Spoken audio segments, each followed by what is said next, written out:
You are in for a true treat. The wittiest, most intelligent content creator on YouTube. Always calm and polite. Here is the ineffable Muckster.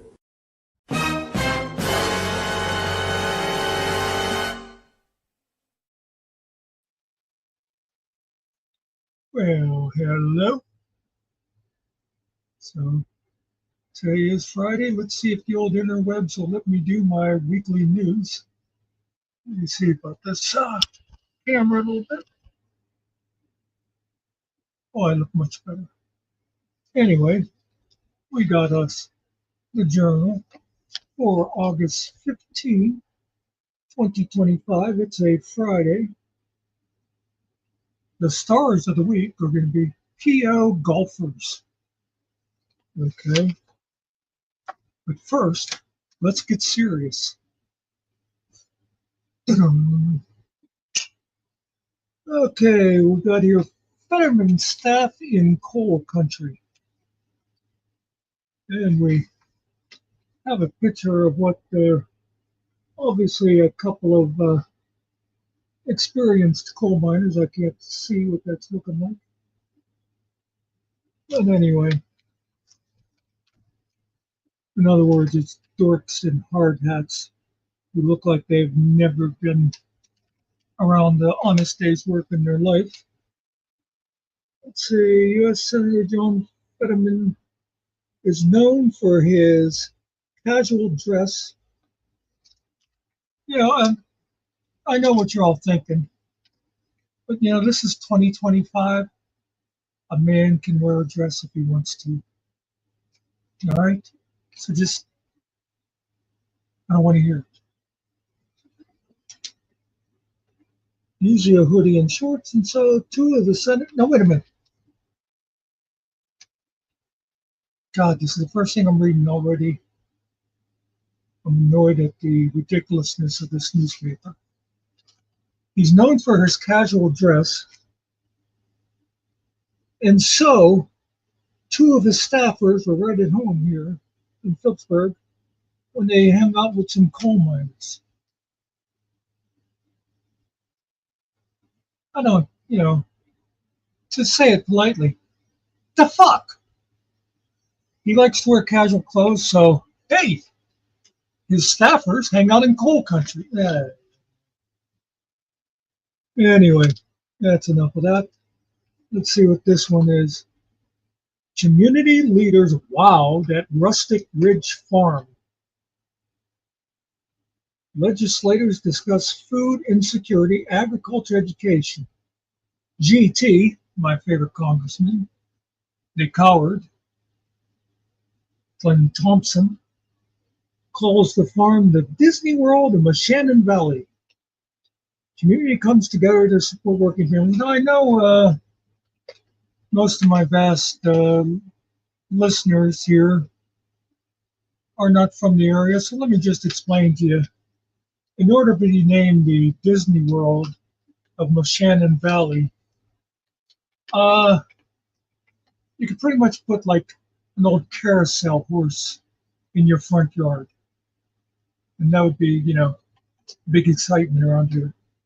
Anyway, let's see. It says when Penn State student Emily Kerstetter welcomed a crowd of community leaders and other crap to Rustic Ridge Farm. If you're not super impressed, you will be in a couple years. Okay, Rustic Ridge Farm is in Morgan Run, it seems. You're missing out on community's best kept secret. I don't know if it's the best kept secret because now people know about it, but I know I'd never heard of it, so it was a kept secret. It's 450 acres of gardens, trails, animals, ponds, and an amphitheater, all nestled in the woods just a few miles west of Phillipsburg. Yeah, okay. Oh, here's a blurry picture. Now, you know, I show you these pictures, and you probably say to yourself, oh, we can't really see them that well, but I got to tell you, they're really not very good clarity on the paper itself. Just so you know. That apparently is G.T. Thompson speaking to people at the rustic farm. Now here's the Rush recap. Rush is Rush Township, for those of you who don't know. The bids are in for Richard Street improvement. Yay! But what will Bob Branstetter do when this is all over? That is the question, is it not? That is what we're all wondering. Northie Park is complete. Yay! New pickleball court in Sandy Ridge. Hoorah! Ampliform submits conditional zoning application for solar project, but will the township impose real restrictions? And they've been talking about this solar thing for like 20 years now. Soups to pass ordinance requiring sewer smoke test on transfer of property. New website is live, and this one won't make you crazy. Oh, okay. Well, let's see about that.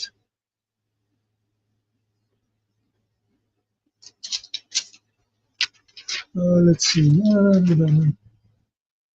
Rush has a new website, and you can read it, it says. The old website was crazy enough to make you think you'd slipped into a psychedelic alternate universe, blinking and flashing and booming. Our friend Phil Rossi over at Rossi Web Design built a new website, and I'm sure he didn't pay anything for that advertising. Check it out on rushtownship.net. Well, let me just see if we can do that quickly here. Now, that's always a question with this Rush Township dot net. Oh, okay. La la la la la la la la la la la la la la la la. There it is. Let's go back over here. Let's see. Sign up for the Rush Township News. Oh, I don't think we're going to do that. But there's the Rush Township building. You got the meeting notice, township hours. Okay. I got to tell you, this is pretty much what I want out of a governmental website.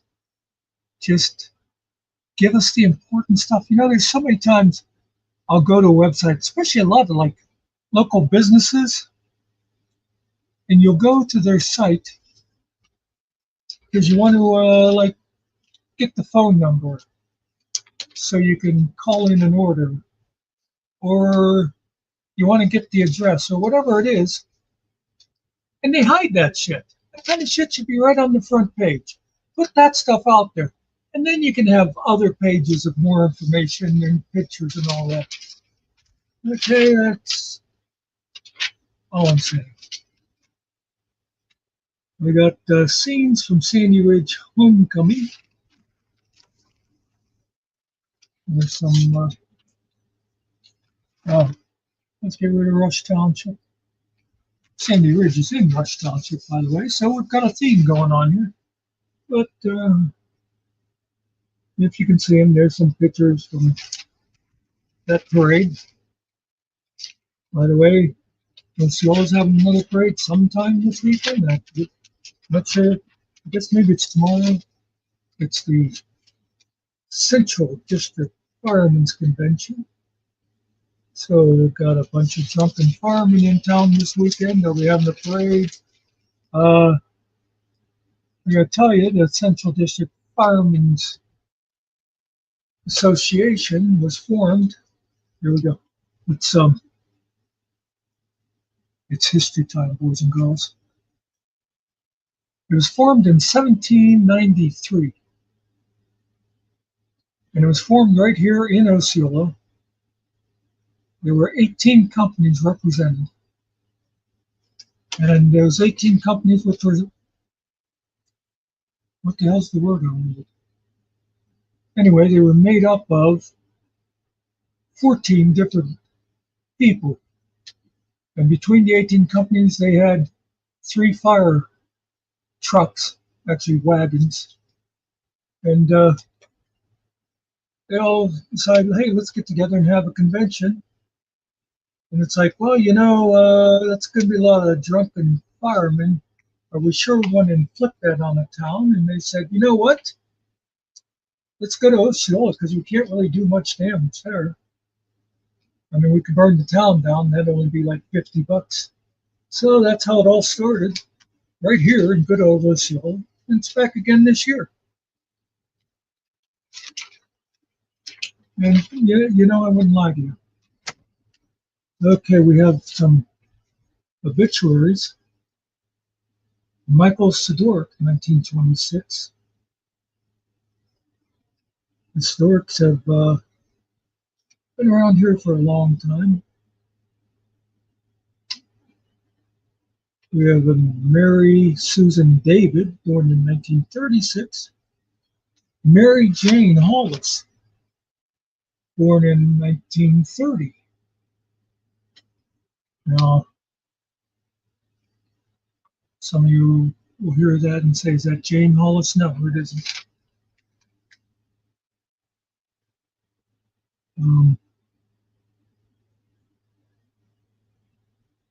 Trying to see, I can't remember what this one, what her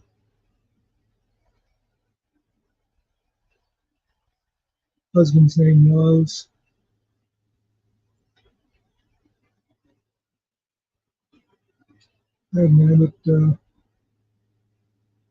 This was Martin Hollis's wife, the Jane Hollis that a lot of us old people would know is Francis Hollis's wife. Oh, we got a police report. There's a picture of a dog. Let's see if that's just them being stupid or if it's important somehow. A very short police report, by the way. Fatal accident. Oh.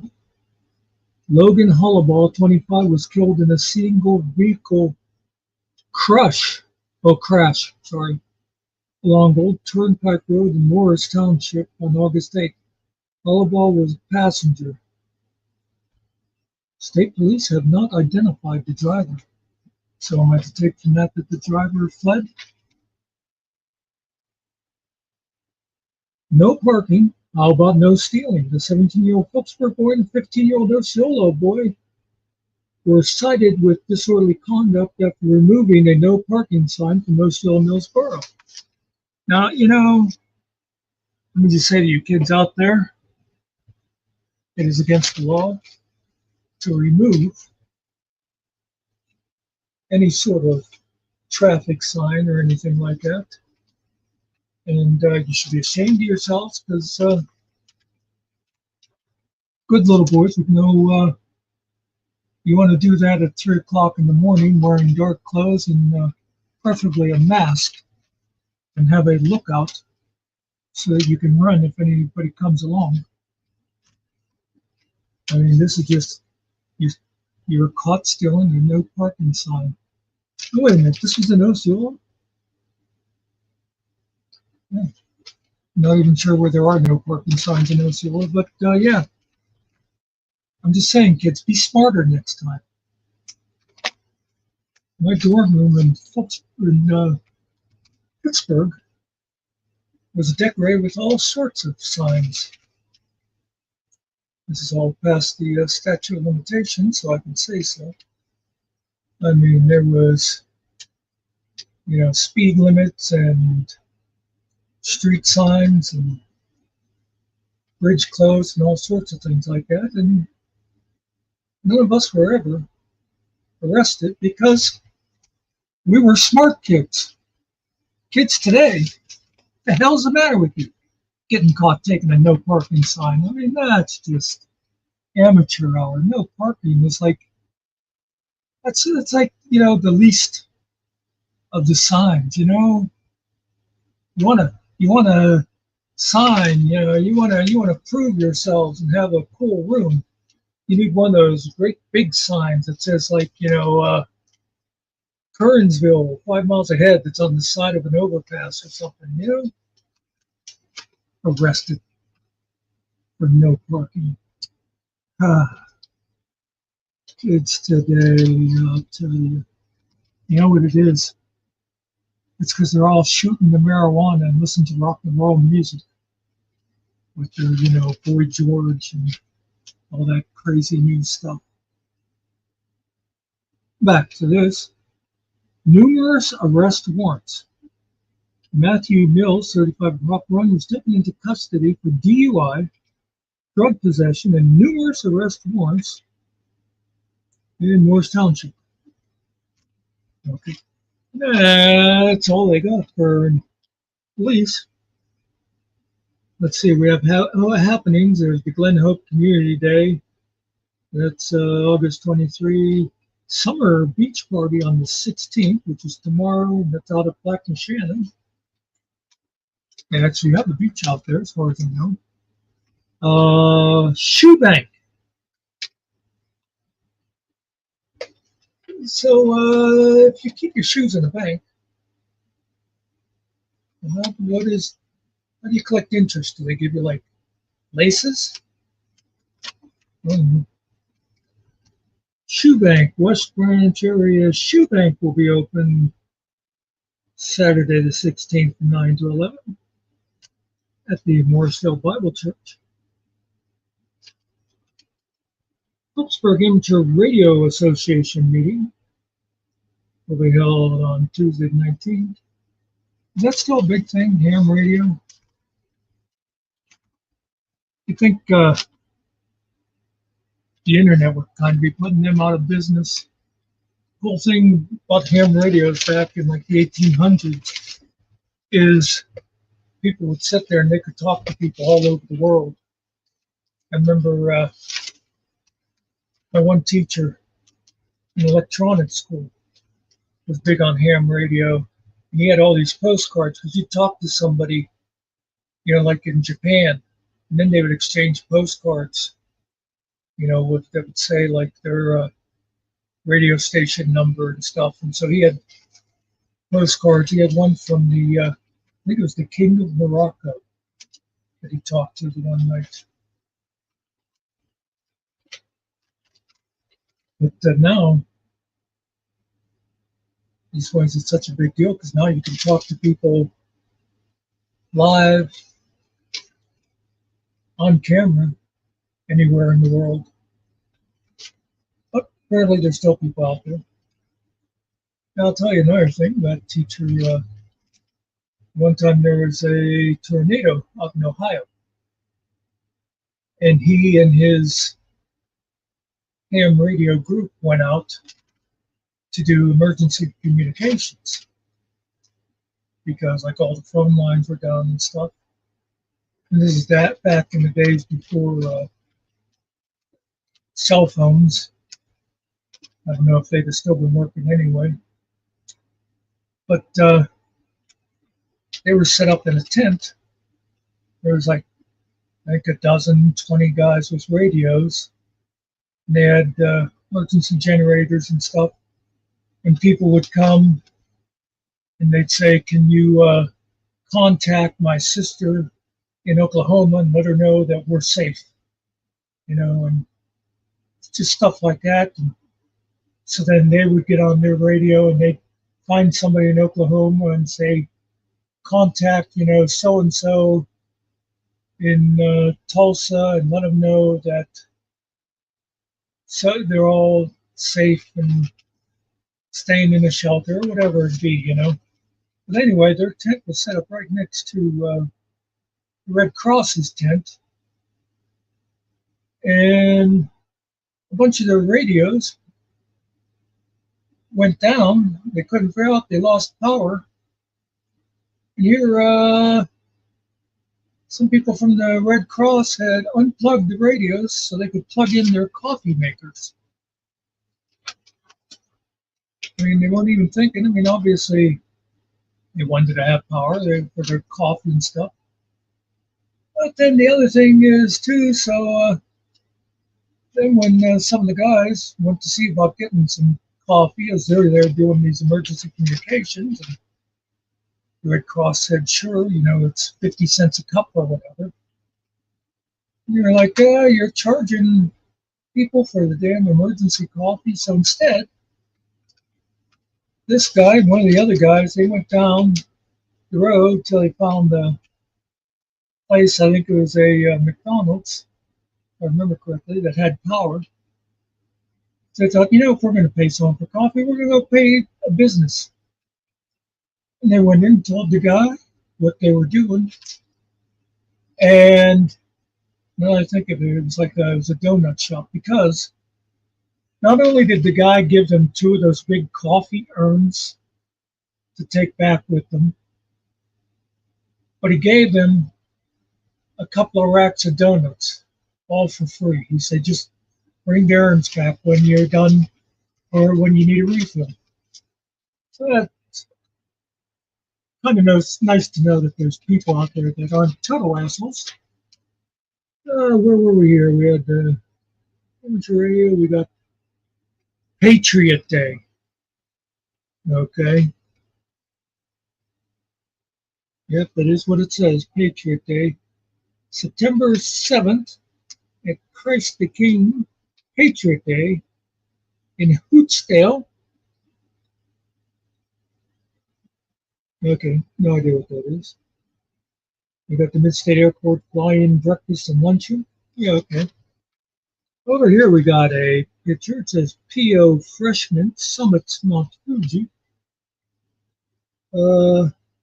Dexter Kazarowski, 14-year-old, entering his first year of high school. Now high school does start here in ninth grade, like it did in the rest of the world when I went to school. We had elementary, 1 through 6. Then you had junior high, 7 through 9. And then high school. Now, they've actually caught up with the rest of the world, and it's elementary is K through 5. Middle school, 6 through 8. High school, 9 through 12. And it's funny because even when it was called junior high, ninth graders were called freshmen. But we were going to school 5 miles away from the high school. Just a little extra information you get here at the old Muckster News, even though, according to my ticker, nobody at all is listening. Okay, so Dexter Kozlowski successfully summited Mount Fuji in Japan on July 12th. He also hiked the Kuminano Kodo Pilgrimage Trail from Takajiri to Honggu, completing the first half of a UNESCO World Heritage Dual Pilgrimage. Neither were easy, but he pushed through and conquered. He did it in honor of his Aunt Tracy's dog, Tiki, who he grew up with and has recently passed. Okay. The kid had me right up to that point. As I'm reading, I'm thinking he did it in honor of his Aunt Tracy. I thought, oh, that's nice. He did it in honor of his dead dog. I'm sorry, I know a bunch of you people. And when I say a bunch, there's like 5 people who watches. But you're all, oh, the dogs are my little fur babies. No, they're not. They're dogs. I tell you, I love dogs. I've had dogs. But I'm not going to go climb a mountain in memory of a dog. I've never had a dog that cared about something like that. Any dog I've known, they'd look at the mountain and go, I'm not going up there. You know what I mean? But anyway, it's cool that this kid got to do this. It doesn't say who he went with. What else we got down here? We got the Hopstead Lions Club was honored to have future leader dog. Yeah, this paper loves dogs.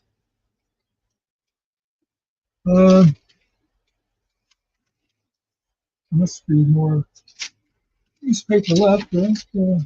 Left, right, left. I'm letting myself all screw up here now. We got Elks Club hold member guest tournament. golf. We got some karate champions from Jeffix Tang Soo Do.